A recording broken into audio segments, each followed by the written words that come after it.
الحمد لله رب العالمين. أشهد أن لا إله إلا الله وحده لا شريك له، وأشهد أن سيدنا ومولانا محمدًا عبده ورسوله، صلى الله تبارك وتعالى عليه وعلى آله وأصحابه وذرياته أجمعين. أما بعد، فإن أصدق الحديث كتاب الله، وأحسن الهدي هدي سيدنا ومولانا محمد صلى الله تعالى عليه وسلم، وخير الأمور عوازمها، وشر الأمور محدثاتها، وكل محدثة بدعة، وكل بدعة ضلالة. وبالسند المتصل منا إلى الشيخ الإمام الهمام الحافظ الحجة أمير المؤمنين في الحديث أبي عبد الله محمد بن إسماعيل بن إبراهيم بن المغيرة بن البردزبة الجعفي البخاري رحمه الله تبارك وتعالى، ونفعنا بعلومه آمين. أنه قال: باب قول الله تبارك وتعالى: ونضع الموازين القسط ليوم القيامة، وأن أعمال بني آدم وقولهم يوزن. وقال مجاهد: القسطاس والعدل بالرومية. ويقال: القسط مصدر المقسط وهو العادل، وأما القاسط فهو الجائر. وبه قال: حدثنا أحمد بن إشكاب قال حدثنا محمد بن فضيل عن عمارة بن القعقاع عن أبي زرعة عن أبي هريرة رضي الله تعالى عنه وعنهم قال: قال النبي صلى الله تعالى عليه وسلم: كلمتان حبيبتان إلى الرحمن خفيفتان على اللسان ثقيلتان في الميزان، سبحان الله وبحمده سبحان الله العظيم. معزز علماء کرام، طلبہ عزیز،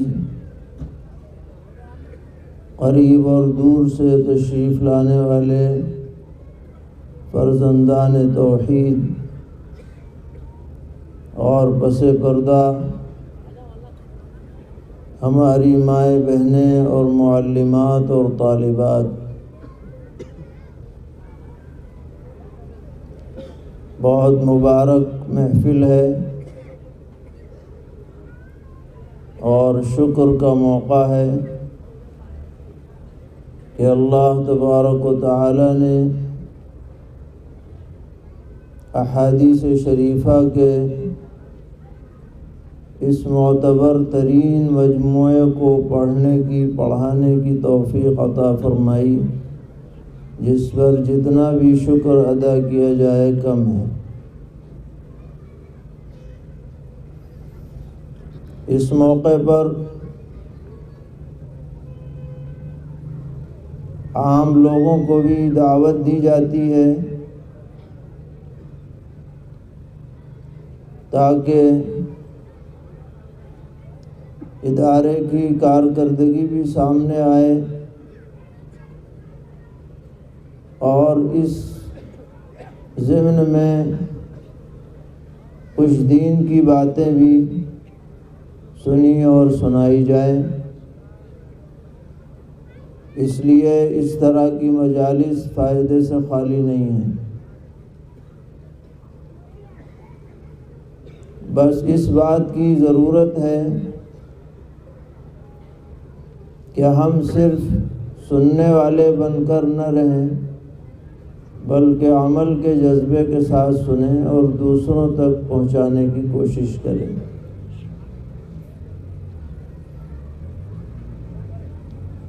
ہمارے اکابر کا یہ طریقہ رہا ہے کہ جب حدیث کا درس ہوتا ہے تو اس سے پہلے ایک خطبہ پڑھا جاتا ہے،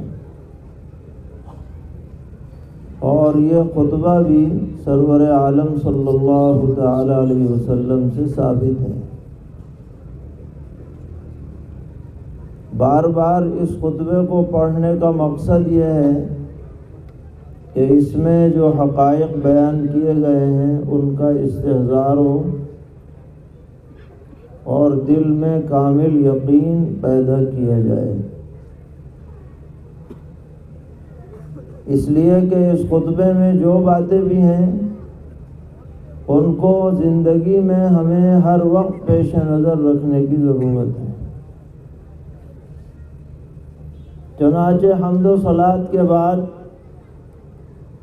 پہلا ٹکڑا خطبے کا کیا ہے؟ ان اصدق الحدیث کتاب اللہ، کہ تمام باتوں میں سب سے سچی بات وہ ہے جو اللہ کی کتاب میں لکھ دی گئی ہے۔ قرآن مقدس میں جو بات لکھ دی گئی وہ سب سے سچی بات ہے۔ اس بات کو دل میں جمانا ہے، دوسروں تک پہنچانا ہے، کسی کو سمجھ میں آئے یا نہ آئے، عقل قبول کرے یا نہ قبول کرے، ایمان کا تقاضا یہ ہے کہ مومن برملا یہ کہے کہ بھئی قرآن تو سچا ہے، قرآن کی بات سچی ہے، اس میں کوئی شک شبے کی گنجائش نہیں ہے۔ بہت سے لوگ قرآن پاک کے سلسلے میں ادھر ادھر کی باتیں کرتے ہیں، لیکن سچا مومن وہ ہے جو 100% قرآن پاک پر یقین رکھے اور اس پر ایمان ہو کہ اللہ تعالیٰ نے جو فرمایا ہے اس سے سچی بات کچھ نہیں ہو سکتی۔ وَمَنْ أَصْدَقُ مِنَ اللَّهِ قِيلًا۔ دوسرا جز اس خطبے کا یہ ہے کہ وَأَحْسَنَ الْهَدْيِ هَدْيُ سَيِّدِنَا وَمَوْلَانَا مُحَمَّدٍ صلی اللہ تعالی علیہ وسلم، کہ کائنات میں زندگی گزارنے کا سب سے اچھا طریقہ وہ ہے جو خاتم النبیین حضرت محمد مصطفیٰ صلی اللہ تعالی علیہ وسلم نے پیش فرمایا۔ اس سے اچھا طریقہ کائنات میں کچھ نہیں ہو سکتا۔ عبادات ہو، معاملات ہو، معاشرت ہو، اخلاق ہو، سیاسیات ہو یا کچھ بھی ہو، ہمارے لیے آئیڈیل، نمونہ، اسوہ پیغمبر علیہ السلام کا طریقہ ہونا چاہیے۔ اس کو ہم دل سے اچھا سمجھیں، جہاں تک ممکن ہو اس کو اپنانے کی کوشش کریں۔ دنیا والے چاہے کسی بھی طریقے کو اچھا کہیں، ہم اسے اچھا نہیں کہہ سکتے۔ اچھا اصل میں وہی ہے جو پیغمبر علیہ السلام نے کر کے دکھلایا۔ وَأَحْسَنَ الْهَدْيِ هَدْيُ سیدنا محمد صلی اللہ تعالی علیہ وسلم۔ تیسرا جملہ وَخَيْرَ الْأُمُورِ عَوَازِمُهَا، سب سے اچھے امور وہ ہیں جو پختہ ہیں، مستحکم ہیں، صحیح سندوں سے ثابت ہیں اور سلفاً و خلفاً براہ راست ان کا تعلق مصادر شریعت سے ہے، وہ امور سب سے عمدہ ہے۔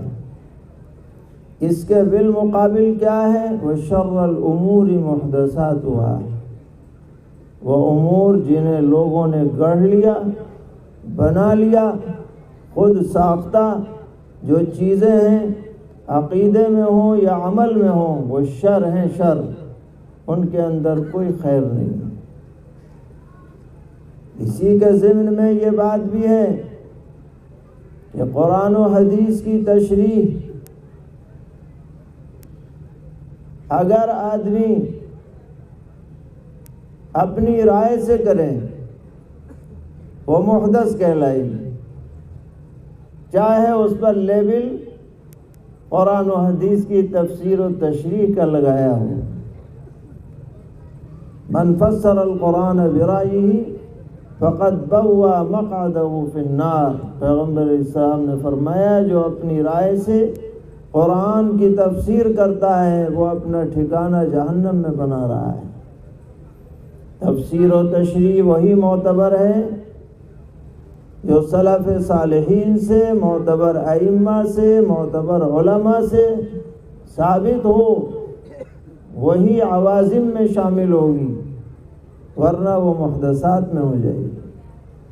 اور فرمایا ہر من گھڑت بات دین میں، ہر خود ساختہ بات وہ بدعت ہے، اور بدعت گمراہی ہے، عقیدے کی گمراہی ہو یا عمل کی۔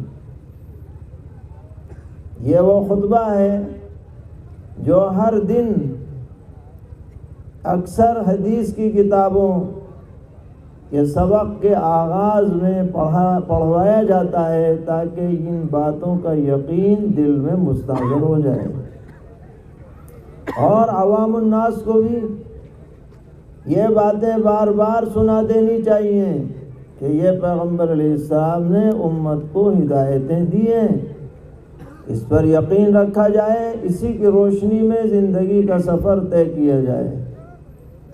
اللہ تعالی ہم سب کو ان ہدایات پر عمل کی توفیق عطا فرمائے۔ آپ کے اساتذہ نے بتایا ہوگا کہ یہ کتاب بخاری شریف جسے کہا جاتا ہے قرآن مقدس کے بعد سب سے زیادہ صحیح ترین کتاب مانی گئی ہے، اصح الکتب بعد کتاب اللہ اس کا لقب ہے۔ اور حضرت امام بخاری رحمۃ اللہ علیہ نے 16 سال میں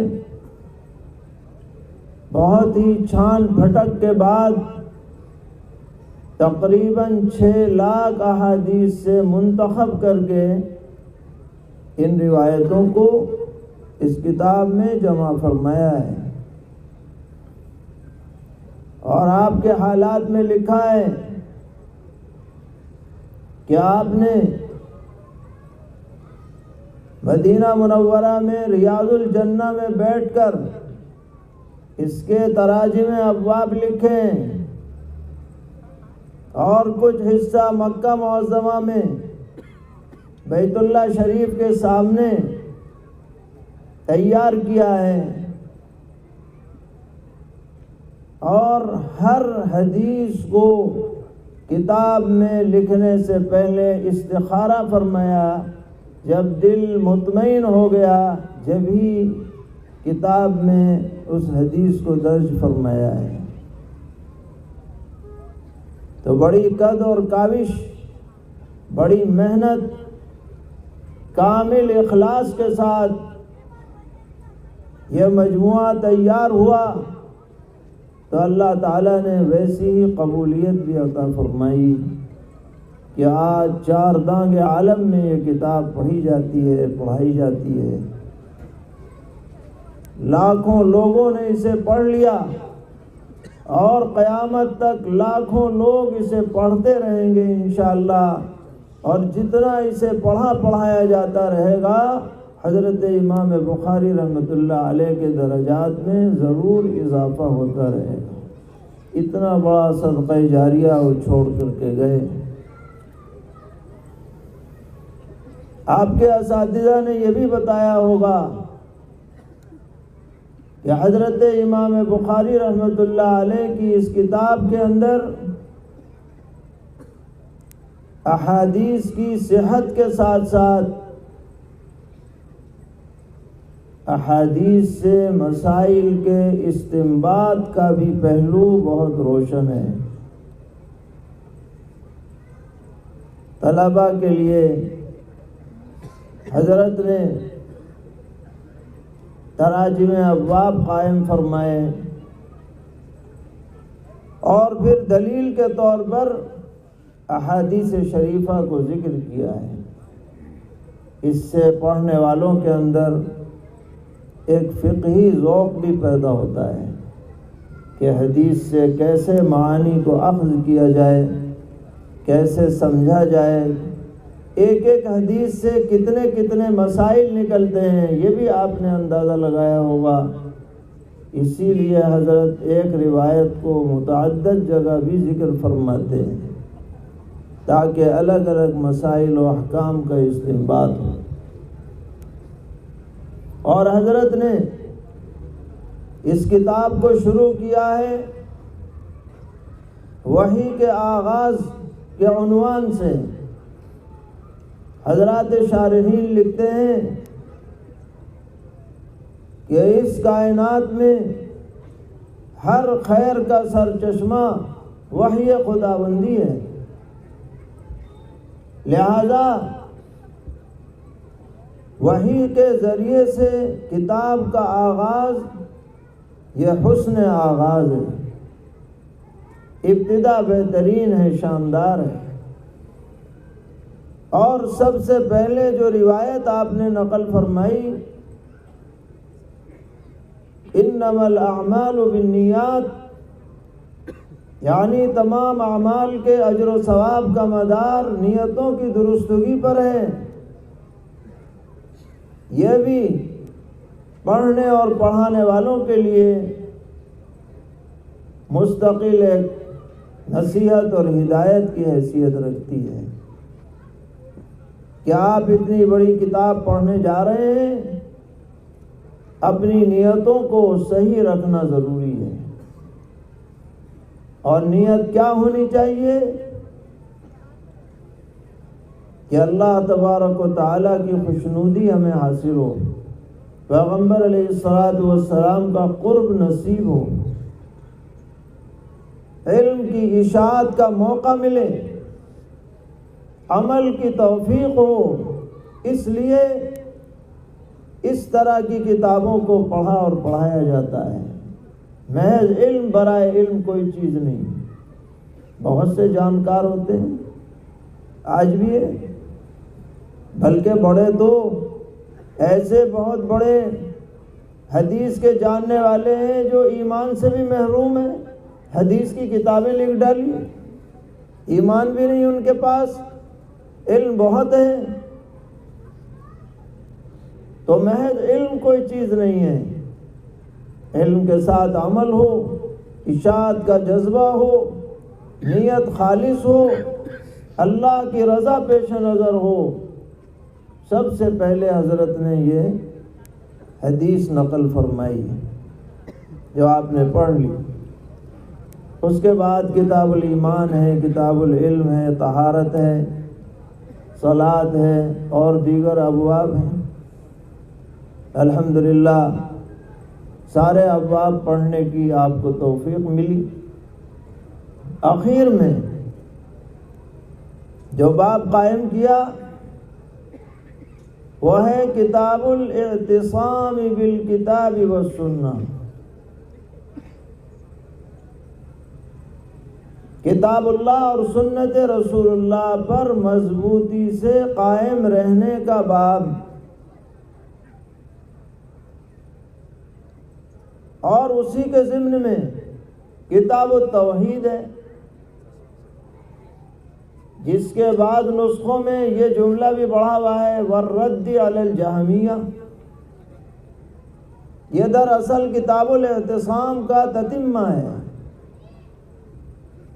یہ کتاب پوری ہوتے ہوتے آپ اپنے پڑھنے والوں سے یہ کہنا چاہتے ہیں کہ اب تم نے پڑھ لیا، لیکن اب اگلی زندگی میں تمہارا مشن یہ ہونا چاہیے کہ کتاب اللہ پر قائم رہو، سنت رسول اللہ پر قائم رہو، اور جو باطل نظریات ہیں ان کی تردید کرتے رہو۔ کتاب التوحید اور رد علی الجہمیہ، کیونکہ باطل کو باطل کہے بغیر حق کو حق کہنا مشکل ہے۔ اگر کسی معاشرے میں حق اور باطل خلط ملط ہو جائے اور گڈ مڈ ہو جائے وہاں دین خالص باقی نہیں رہ سکتا۔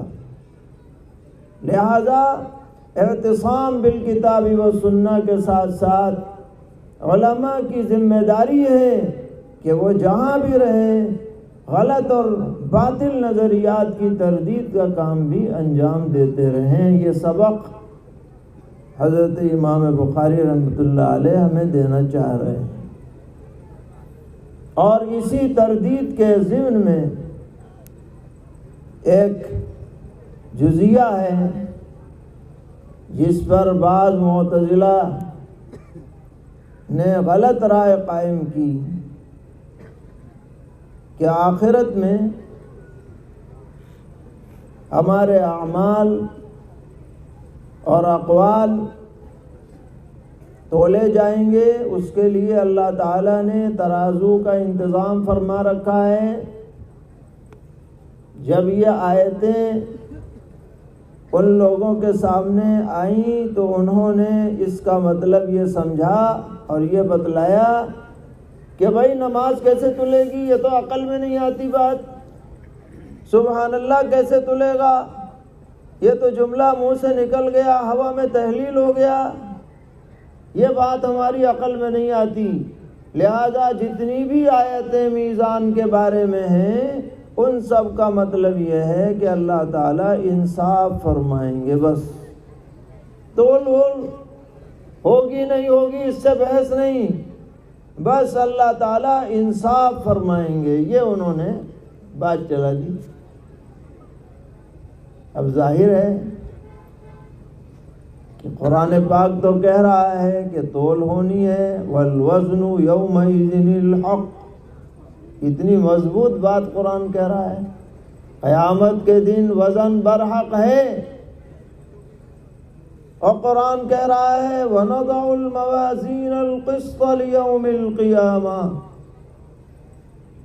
قیامت کے دن ہم انصاف کے ترازو قائم کریں گے، اور یہ لوگ اس کے مقابلے میں اپنی رائے پیش کر رہے ہیں، حالانکہ ہماری عقل کی کیا حیثیت ہے؟ اللہ تبارک و تعالی جو فرما دیں اس پر بلا چوں چرا کے ایمان لانا چاہیے، اسے تسلیم کرنا چاہیے۔ یہ کیا بات ہوئی کہ عقل میں نہ آیا تو انکار کر دیا یا تعویل کر لی؟ اس سے گمراہی کا راستہ نکلتا ہے۔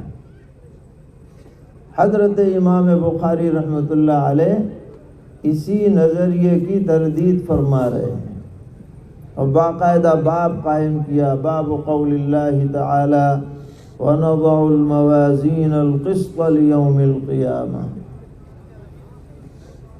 اللہ تعالیٰ فرماتے ہیں کہ ہم انصاف کے ترازو قیامت کے دن قائم فرمائیں گے۔ ظاہر ہے کہ جب ترازو ہوں گے تو تول بھی ہوگی، خواہ مخواہ تو نہیں دکھلانے کے لیے رکھے جائیں گے ترازو،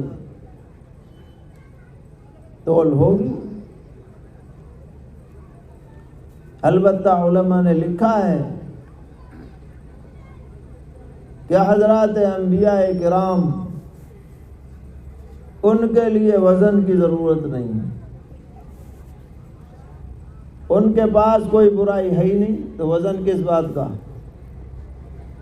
وہ تو معصوم ہے۔ اسی طرح لکھا ہے کہ بعض ایسے اللہ کے بندے ہوں گے جنہوں نے سچی توبہ کر لی ہوگی، اگر کوئی برائی ہوئی بھی ہوگی ان کو اللہ تعالیٰ بلا حساب کتاب سیدھے جنت میں بھیج دیں گے کہ کوئی روک ٹوک نہیں ہے، گرین لائن سے چلے جاؤ۔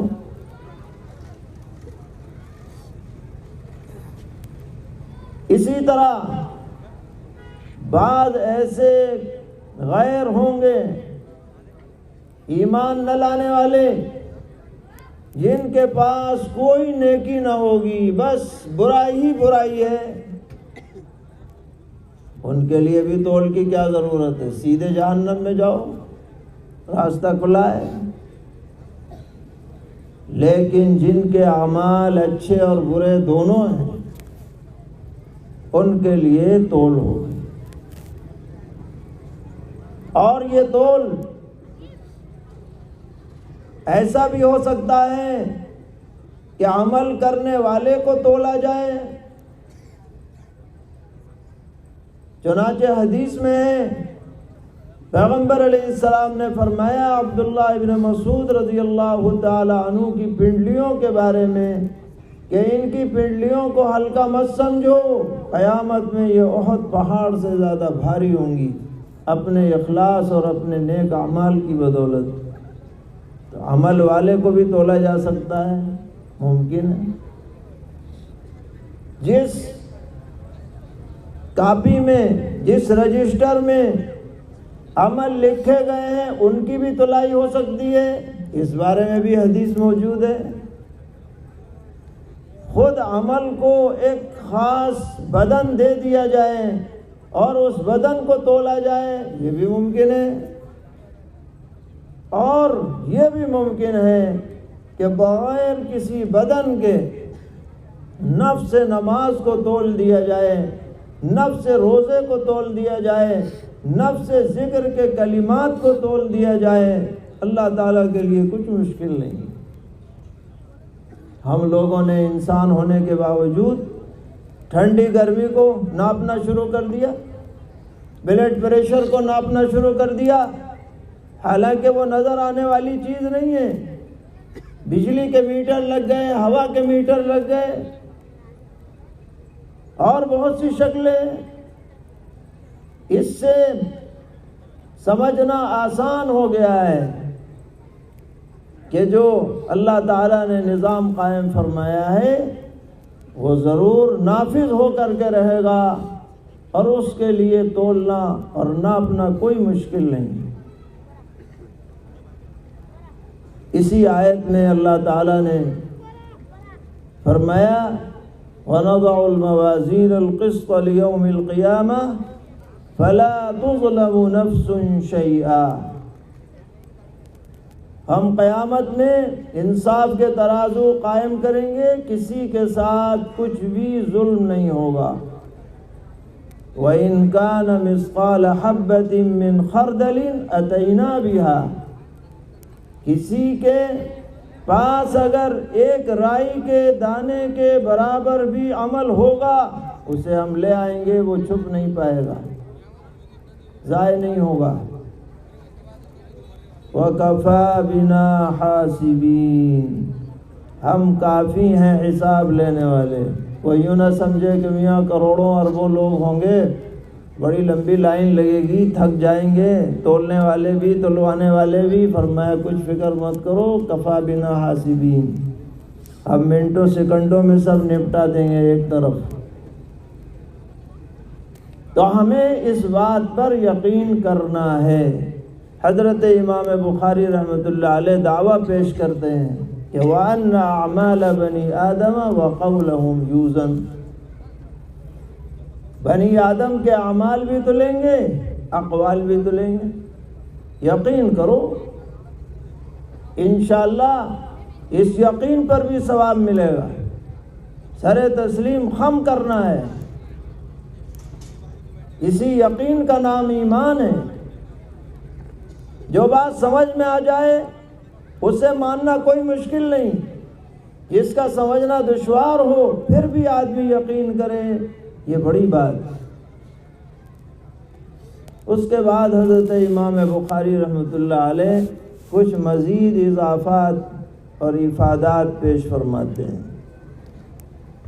کہ قرآن پاک میں ہے وَزِنُوا بِالْقِسْطَاسِ الْمُسْتَقِيمِ۔ تو یہ القسطاس کیا چیز ہے؟ فرمایا مفسر کبیر حضرت امام مجاہد رحمۃ اللہ علیہ فرماتے ہیں کہ یہ رومی زبان کا لفظ ہے انصاف کے معنی میں۔ اور پھر ایک اور نکتہ کہ وَيُقَالُ الْقِسْطُ مصدر الْمُقْسِطِ، قسط مقسط کا مصدر ہے، وَهُوَ الْعَادِلُ، اور وہ منصف اور عادل کے معنی میں ہے۔ آپ کہیں گے کہ مقسط تو باب افعال سے ہے، اور اس کا فعل تو اقساط آتا ہے، تو قسط کیسے مصدر بن جائے گا؟ تو کہا جائے گا مصدر المصدر ہے، مصدر نہیں ہے بلکہ مصدر المصدر ہے، یعنی مقسط کا مصدر اقساط، اقساط کا مصدر قسط۔ قسط کے معنی آتے ہیں حصے کے، اور اقساط کے معنی آتے ہیں حصہ دینے کے۔ اور جب آدمی کسی کا حصہ دے گا تو منصف ہوگا، تو ترجمہ کیا مقسط کا العادل، یہ گویا لازمی ترجمہ ہے کیونکہ یہ حصہ دینے والا ہے۔ اور اسی قسط کو اگر آپ زبر کے ساتھ پڑھیں قسط، تو اس کا مطلب ہے حصہ لینا، اور جب آدمی دوسرے کا حصہ لے گا تو ظالم کہلائے گا، لہذا قاسط کے معنی آئیں گے ظالم۔ تو حضرت نے اسی کی طرف اشارہ کیا کہ قسط مصدر مقسط کا ہے، اور قاسط جو ہے وہ قسط سے بنا ہے، اس کے معنی جائر کے آتے ہیں، وَأَمَّا الْقَاسِطُ فَهُوَ الْجَائِرُ۔ قرآن پاک میں بھی ہے وَأَمَّا الْقَاسِطُونَ فَكَانُوا لِجَهَنَّمَ حَطَبًا، ظالم لوگ جہنم کے ایندھن بننے والے ہیں۔ اب یہ تو ہو گیا دعویٰ کہ اعمال اور اقوال یہ تولے جائیں گے، تو اس کی دلیل کیا ہے؟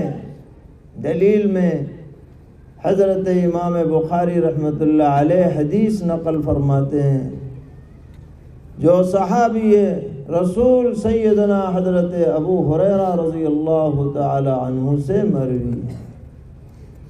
حضرت ابو ہریرہ رضی اللہ تعالی عنہ صحابہ کرام رضی اللہ تعالی عنہم میں سب سے زیادہ احادیث روایت فرمانے والے صحابی ہیں، 5000 سے زیادہ روایتیں آپ سے منقول ہیں۔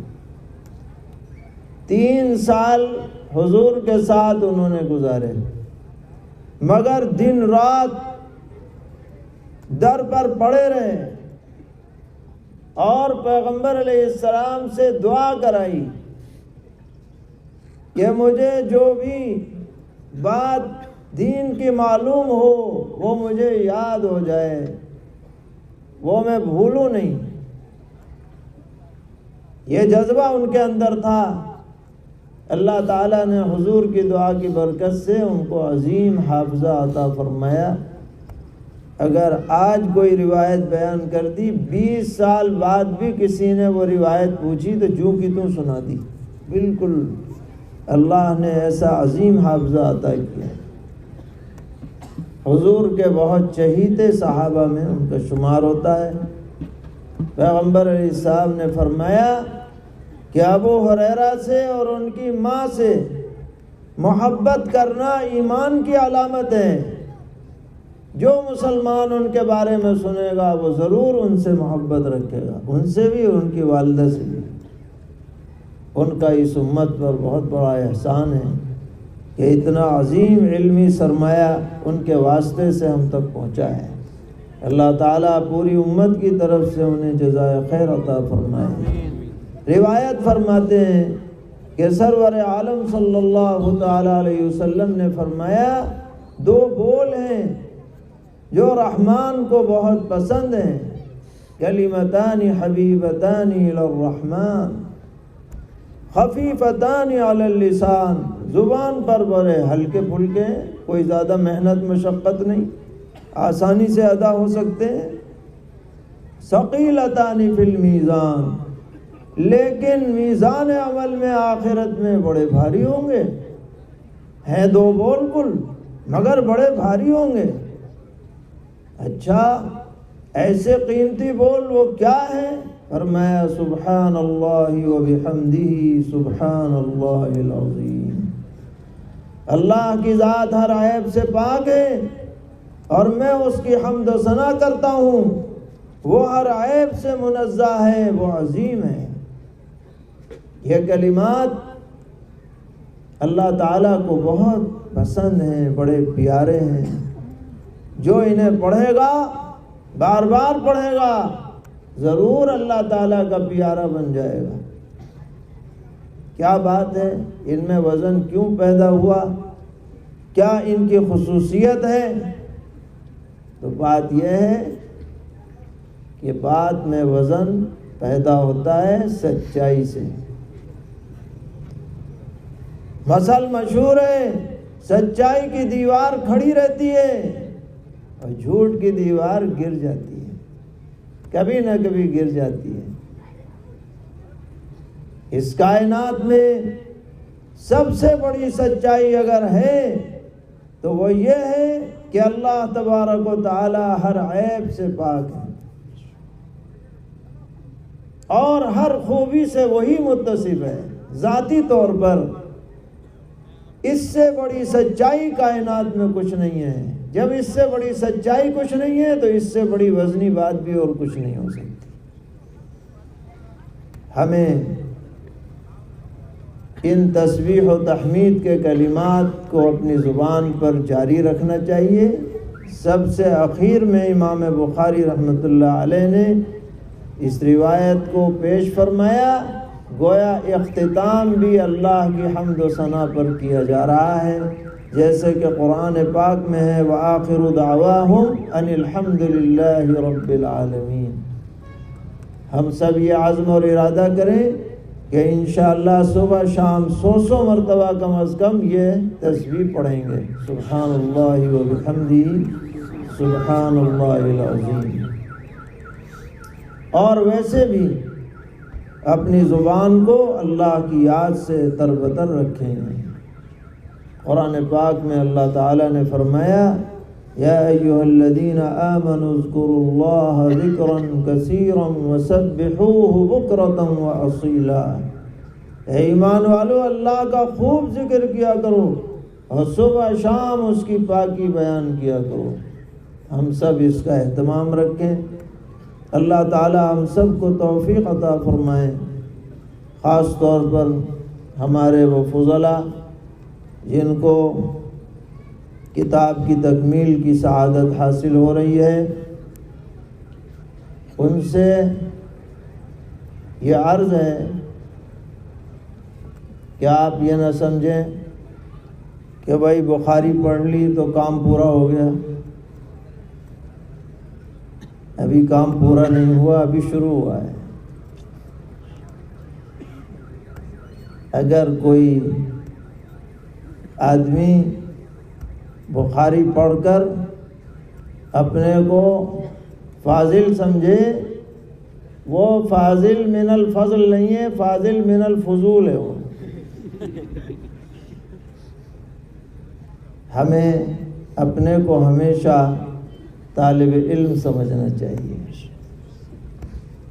علم ایسا سمندر ہے جس کی کوئی تھا نہیں ہے، کوئی حد نہیں ہے.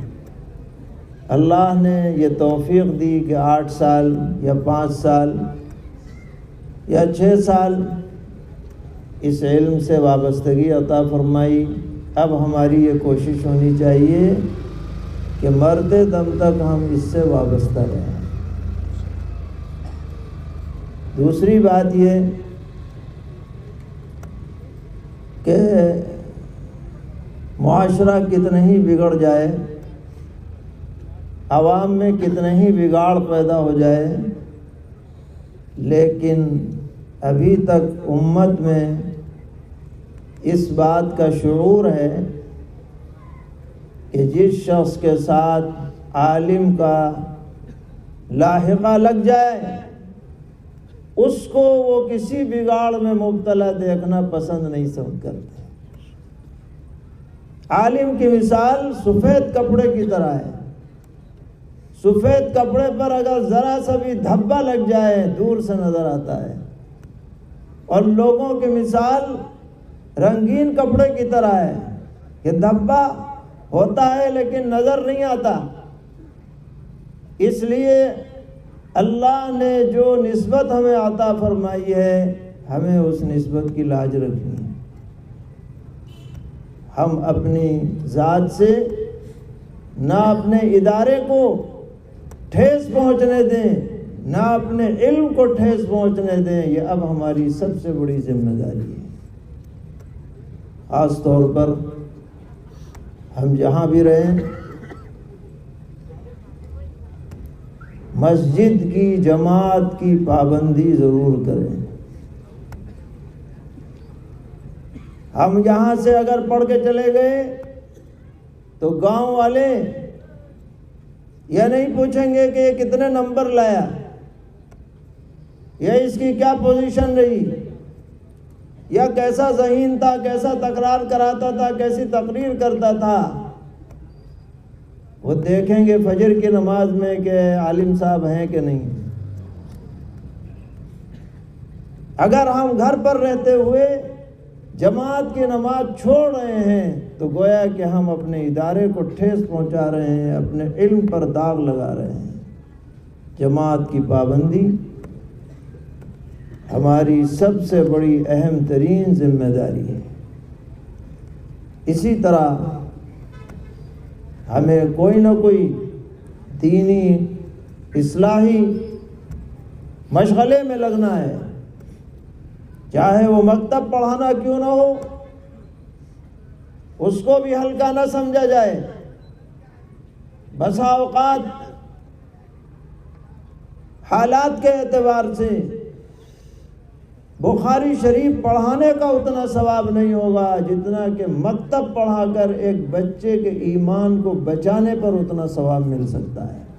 ہماری نیت کے اوپر اس کا مدار ہے، اس کو ہلکا نہ سمجھا جائے۔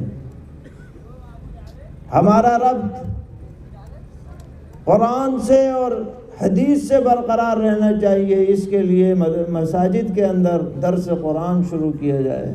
اس سے آپ غیر محسوس فائدہ خود اس کا اندازہ کریں گے۔ ہفتہ وار یا 15 دن یا مہینے میں درس حدیث شروع کیا جائے، یہ کتاب اللہ اور یہ سنت رسول اللہ یہ ہماری ہدایت کا سب سے بڑا ذریعہ بنے گی۔ دینی کاموں میں اپنی جہاں تک بھی صلاحیت ہو، استعداد ہو، بڑھ چڑھ کر کے حصہ لیا جائے، اور دین کی اشاعت میں کوئی دریغ نہ کی جائے، یہ ہمارا عزم اور ارادہ ہونا چاہیے۔ اللہ تعالی ہم سب کو توفیق عطا فرمائے، اس ادارے کو بھی خوب ترقیات سے مالا مال فرمائے، اور ہر قسم کے شرور سے محفوظ رکھے، تمام منصوبوں کو وہ سہولت مکمل فرمائے۔